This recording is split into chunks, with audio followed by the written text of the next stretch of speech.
Hello everyone, this is Ike and welcome to the 4th episode of These Verse. Today we'll be starting in we'll be starting in Mark chapter 7 verses 17 to 23. Now, usually I would read the verse and break down the interpretation of the verse right after I read it. But for today's lesson, for today's These Verse, I'm going to read the verse first, and I'm going to give you the understanding of what the verse is actually talking about, because the verse that we're actually starting with today have been used to twist and to manipulate people into believing that they can... Well, let me read the verse first before I get into all of that. But you already see where I'm going with this. Mark chapter 7, starting at verse 17 to 23, and it reads, it says, "When he had entered a house away from the crowd, his disciples answered him concerning the parable. So he said to them, Are you thus without understanding also? Do you not perceive that whatever enters a man from outside cannot defile him, because it does not enter his heart, but his stomach, and is eliminated, thus purifying all foods?" Now you see where we're going with this. Verse 20.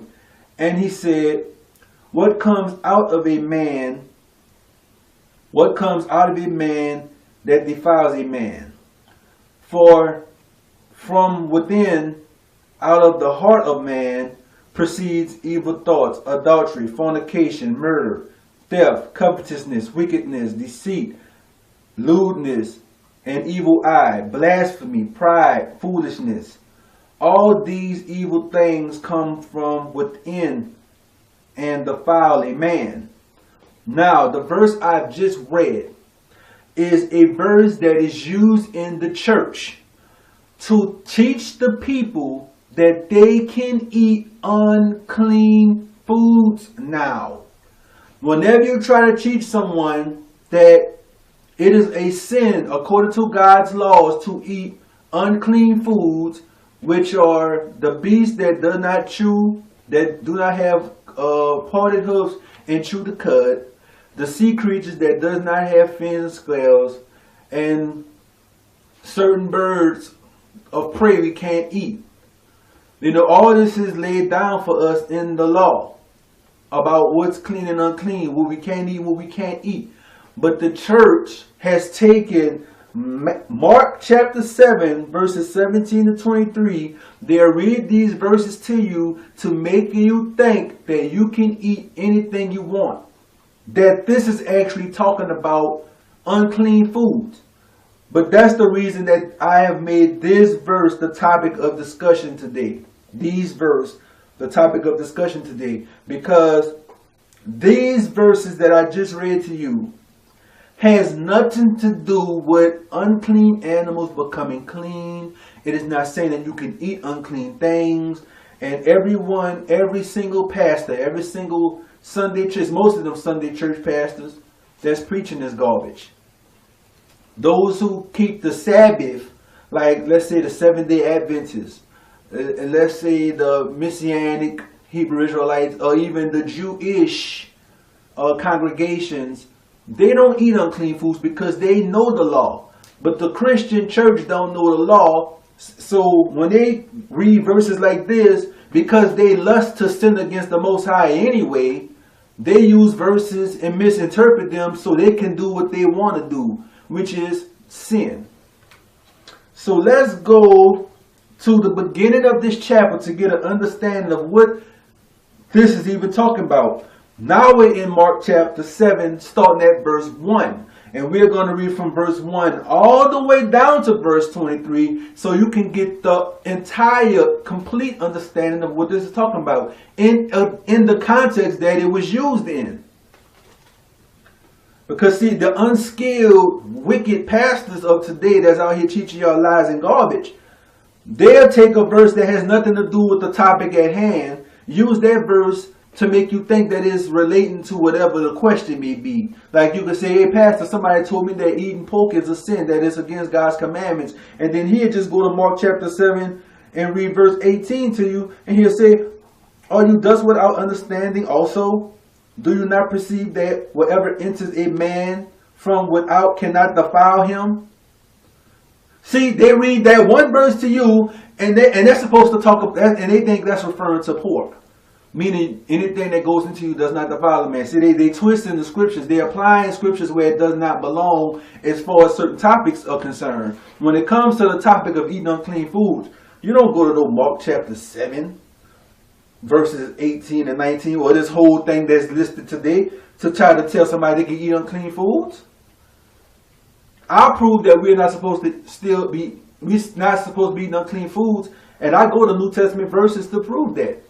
And I might do that today in this lesson. I only have 30 minutes, and I'm not trying to be that long on this one here. So let me go ahead, and we're going to read Mark chapter 7 from verse 1 all the way to verse 23 to get the full context of what the conversation is about and why the Messiah stated his reply in verses 17 and 23. So let's get it cracking.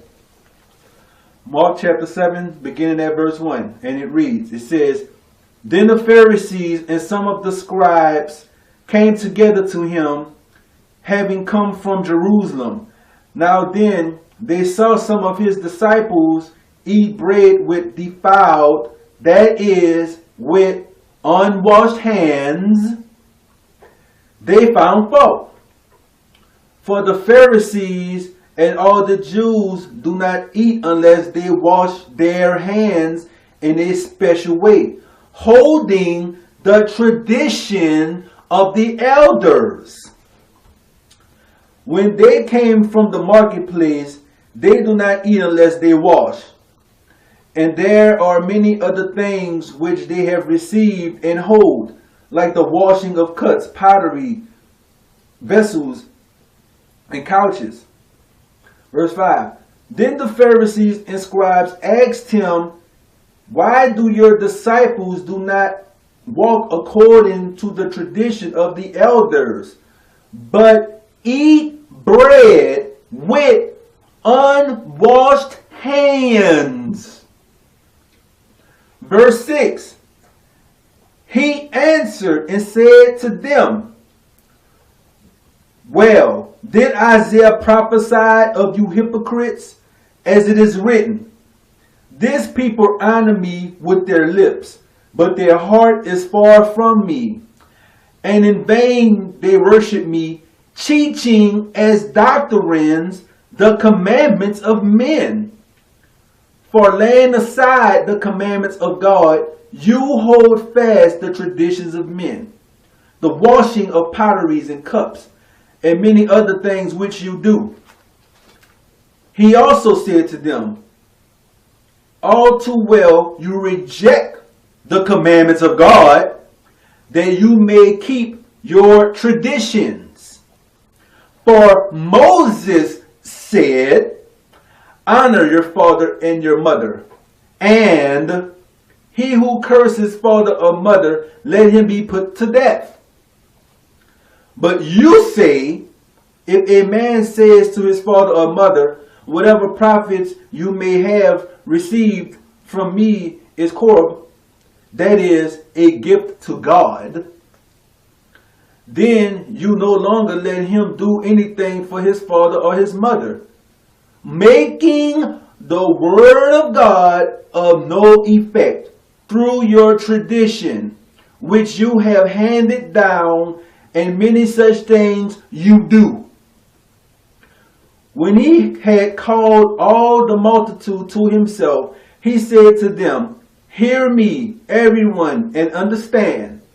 There is nothing that enters a man from outside which can defile him, but the things which come out of a man, those are the things that defile a man. That's verse 15. I should have started with verse 15.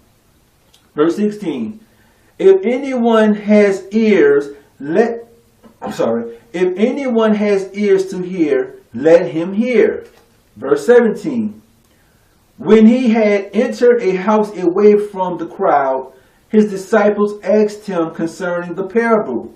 So he said to them, Are you thus without understanding also? Do you not perceive that whatever enters a man from without cannot defile him, because it does not enter his heart, but his stomach, and is eliminated, thus purifying all foods? And he said, What comes out of a man that defiles a man? For from within, out of the heart of men, proceeds evil thoughts, adultery, fornication, murder, theft, covetousness, nakedness, deceit, lewdness, an evil eye, blasphemy, pride, foolishness. All these evil things come from within a man and defile him. Now, Christ is simply saying, see, the Pharisees, see, chapter 7, starting at verse 1, all the way down to verse 5. The Pharisees and the scribes meet up with Christ. And I'm going to paraphrase a little bit. They meet up with Christ. And Christ's disciples begin to eat their bread, begin to eat their food with unwashed hands. They didn't wash their hands before they eat, which is also a tradition that has been passed down to some of us. You know, some of us will handle the tradition from our parents that we cannot eat our food unless we wash our hands. We can't sit at the table and eat unless we wash our hands. Well, this was a tradition that the scribes and the Pharisees had handed down to the children of Israel. There is no commandment that says you must wash your hands before you eat, but they made this tradition as though it was like a law from God. So they're questioning the disciple about why does your apostles, why does your disciples eat their bread with unwashed hands? And let's read verse 2 again in chapter 7 of Mark. It says, Now when they saw some of his disciples eat bread with defiled, that is, with unwashed hands, they found fault. For the Pharisees and all the Jews do not eat unless they wash their hands in a special way, holding the traditions of the elders. See, this was a tradition that was passed down from the elders. This is not a law and commandment from God. This was a tradition from the elders. And it says, now when they saw the disciples eat bread with defiled, that is, with unwashed hands, they found fault. So they saw you not washing your hands as you having defiled hands. That if your hands are dirty, your hands are defiled. So if you were eating something with unwashed hands, which they deemed as defiled hands, whatever you ate was made defiled by your hands not being washed. You get it? Whatever you ate was defiled by your hands not being washed. So when you ate food with dirty hands, they saw that as you were defiling yourself because you're eating food with unwashed hands. That's what this whole conversation is about. It's about their perception of you eating food with unwashed hands. They felt that you were defiling yourself by not holding the traditions of the elders, which were to wash your hands before you eat. And that's why in verse 5 it says, Then the Pharisees and scribes asked him, Why do your disciples not walk according to the tradition of the elders, but eat bread with unwashed hands? This whole conversation is about his disciples eating their bread with unwashed hands. That's why Christ responds in verses 6 to verse 23, rebuking the Pharisees and the scribes as being hypocrites, because they have put these traditions over the commandments of God. So let's pick it up from verse 6. He says, He answered and said to them, Well did Isaiah prophesy of you hypocrites, as it is written, This people honor me with their lips, but their heart is far from me, and in vain do they worship me, teaching as doctrines the commandments of men. For laying aside the commandments of God, you hold the tradition of men, the washing of potteries and cups, and many other such things you do. See, this is Christ telling them this. Verse 9, he said to them, all too well, you reject the commandments of God, that you may keep your traditions. You reject the commandments of God. Thou shalt not commit adultery. Thou shalt not steal. Thou shalt not lie. You should not eat unclean foods. That's also a commandment of God. It may not be on the top 10 list of the commandments of God, but we know, those who actually study the scriptures know that there are 613 commandments of God in the Bible, in the Torah. And those first 5 books of Moses, Genesis is a book of Moses, Exodus, Numbers, Deuteronomy, Leviticus, these are the books of Moses which contain the laws of God. So if you don't know the laws of God, you need to go read them to learn what God said we are supposed to do and what we are not supposed to do. Now we do know that Christ did away with the sacrificial system.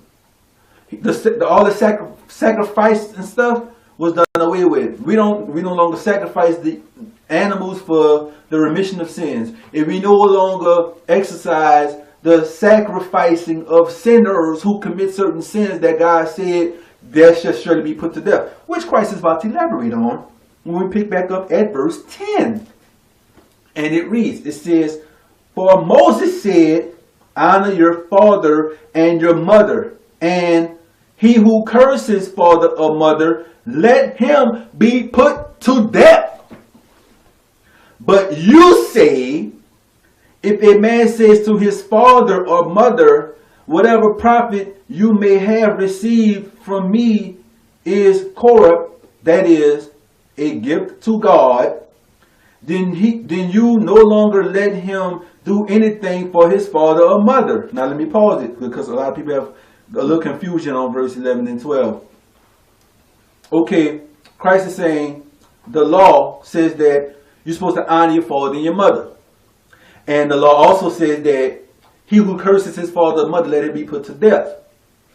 He says, but you, talking about the Pharisees, if a man says to his father or mother, whatever profit you may have received from me is a gift to God. Meaning, this son may go out, work, and bring home the profits of his labor to his parents, which helps out the family. You know, you stay with your parents, you gotta help pay the bills, help, support their household. Well, this son would bring home the profits to his family to share to his parents, but then he'll go to the Pharisees and they would say, okay, where's your tithe and offering? No, we need this much today. And he'll say, well, I gave that to my parents, to help them out. And he'll say, no, we need that to be a gift from God. You need to go get that from them and bring that to us as a gift to God. And he says, so that's kind of like, that's like cursing your family, because you're taking away something you have given them to give to the church when that was supposed to be used to help them. And you're supposed to honor your mother and your father. You don't take something that you've given to them, take it from them to go give it to the priest and stuff. That's breaking the commandment. You're supposed to honor your mother and father. So that's what he's saying. He says in verse 11 and 12, he says, but you say, if a man says to his father or mother, whatever profit you might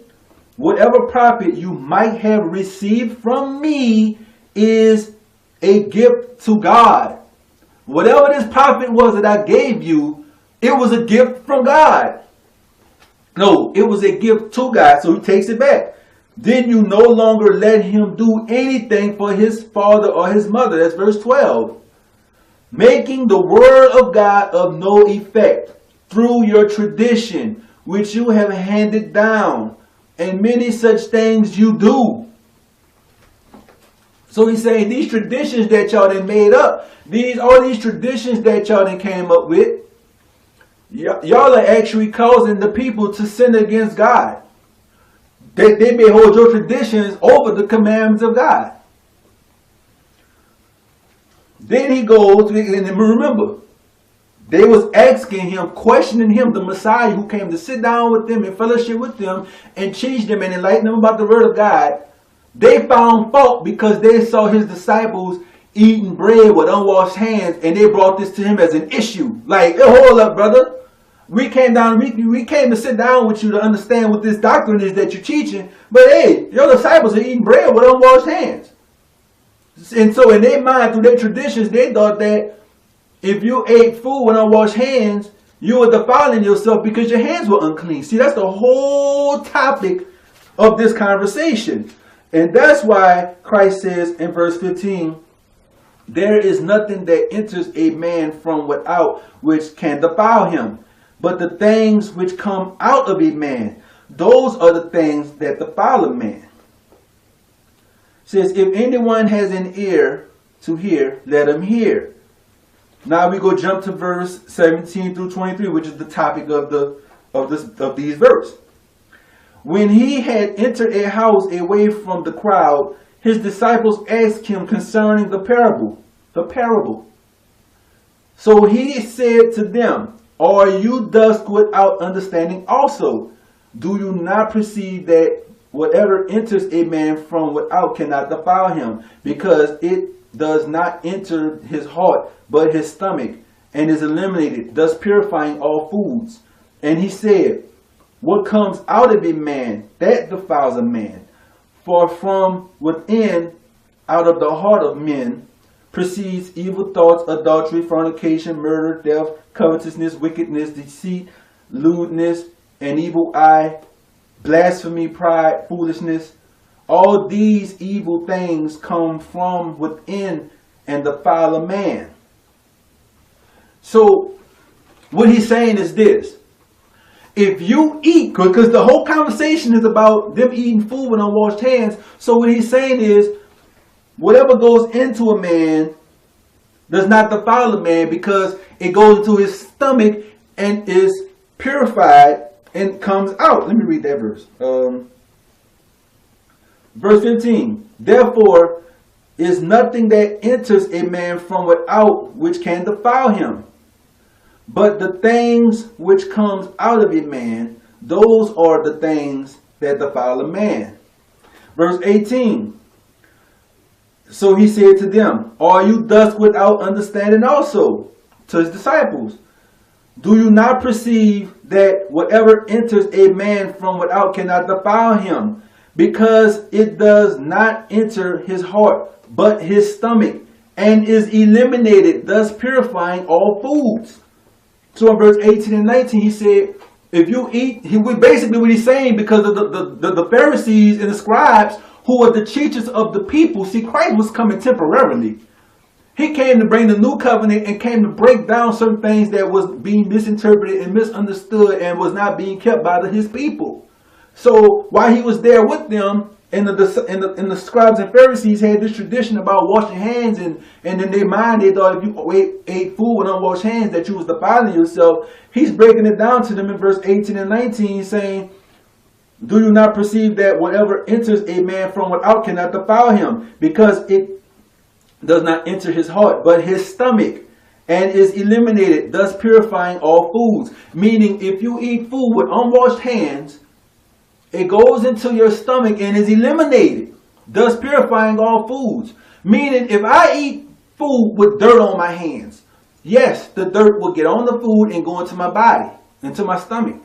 But there's a system within my body that separates the things that my body can't process, the things that my body don't need, and that stuff is eliminated. The stuff that my body does need is stores and uses for, to keep this body healthy and going. So he's saying whatever enters a man does not defile a man, because it goes into the stomach and is thus eliminated. He's talking about eating food with unwashed hands. Eating food with dirty hands. Dirt get on the food, goes into your body. He's saying it goes to the stomach, and whatever that the body does not need is eliminated, thus purifying all food. Your body can take out the things that your body don't need that's in the food and eliminate it through your bowels. That's what he's saying. That's what this whole thing is about. He's disputing with the scribes and Pharisees, calling them hypocrites, because they're holding these traditions over the commandments of the Most High. Now, let's get a precept, because this same story about this conversation here with the Pharisees is also in the book of Matthew. Matthew chapter 15. In Matthew chapter 15, starting at verse 1 through 20, it reads, it says, Then the scribes and Pharisees who were from Jerusalem came to Yeshua, Jesus, the Messiah, saying, Why do your disciples transgress the tradition of the elders? For they do not wash their hands when they eat bread. He answered and said to them, Why do you also transgress the commandments of God because of your tradition? For God commanded, saying, Honor your father and your mother, and he who curses father or mother, let him be put to death. But you say, whoever says to his father or mother, whatever profit you might have received from me is a gift to God, then he needs not to honor his father or mother. Thus you have made the commandments of God of no effect by your tradition. Verse 7. Hypocrites! Well did Isaiah prophesy about you, saying, These people draw near to me with their mouth, and honor me with their lips, but their heart is far from me, and in vain they worship me, teaching as doctrines the commandments of men.